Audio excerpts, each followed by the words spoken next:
أهلا وسهلا بكل الرحالة اللي بيسمعونا على محطة أتوبيس 6. أنا ياسمين عماد وده برنامج الأتوبيس السحري. خلوني كل مرة أخدكم في رحلة صغيرة نكتشف مكان ونحكي حكايته. فاصل ونبدأ الرحلة.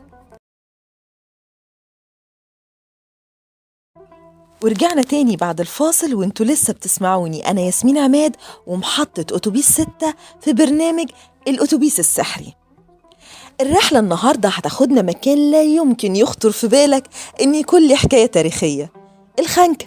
والله زي ما سمعتها كده، ده ما طلعتش بتاعت مجانين ولا حاجة، مكان ليه حكاية تانية خالص. عمرك سألت نفسك معنى كلمة الخنكة إيه؟ تعال أحكي لك. بيرجع أصل الكلمة إلى كلمة الخنقاء بالقاف، وأصلها فارسي، يعني مجموعة من الغرف اللي كانت مبنية قصاد الجامع بهدف التعبد الصوفي، والكلمة منها تقيلة حبتين اتحرفت وبقت الخنكة. يعني الكلمة ملهاش علاقة بالمجانين خالص، كل الحكاية إن فيها مستشفى الأمراض العقلية وبس كده. في الخنكة بقى في مسجد اسمه السلطان الأشرف، مسجد كله روحانيات وطاقة إلهية رهيبة. مين بقى هو السلطان الأشرف وحكاية المسجد ده إيه؟ صلوا على النبي. اسمه السلطان الأشرف سيف الدين أبو النصر البرسبي الظاهري، عاشر سلاطين دولة المماليك.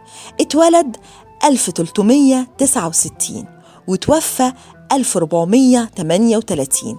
فتح قبرص وأسس مدينة الخنكة. مدة حكمه كانت حوالي 17 سنة، والحقيقة كان عصر من أزهى العصور اللي عاشتها مصر. السلطان الأشرف أيام ما كان بيفتح قبرص خد جيشه وكان بيدور على مكان علشان يجهز الجيش ويدربه.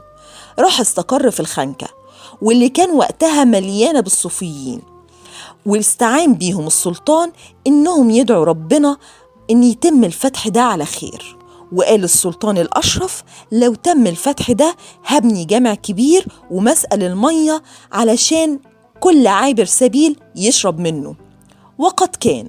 فتح السلطان الأشرف قبرص ووفى بندره، جاب مهندسين ومصممين معماريين علشان يبنوا الجامع، والحقيقة النتيجة كانت مسجد عظيم.